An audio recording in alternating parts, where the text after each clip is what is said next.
أول السلام الله عليكم ورحمة الله وبركاته. waxaa ka mid ahay ardayda dhigata iskoolka Hormuud. Waxaan ka bartaa caafimaad. Maanta waxaan sharxay qaar ka mid ah daawooyinka.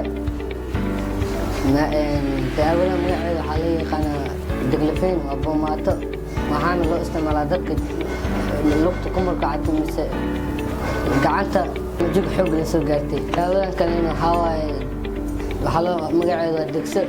waxaan loo isticmaalaa naqaska iyo cudurrada ku dhaca habdhiska hawo-mareenka waana cirbad laga qaato xididka.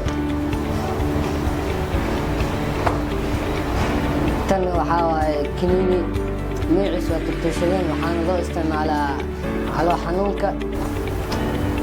daawadan iyadan waa malaari waana qalajiye magaceeda waa artisaneed waxaana loo isticmaalaa malaarida ama in lagu yareeyo duumada.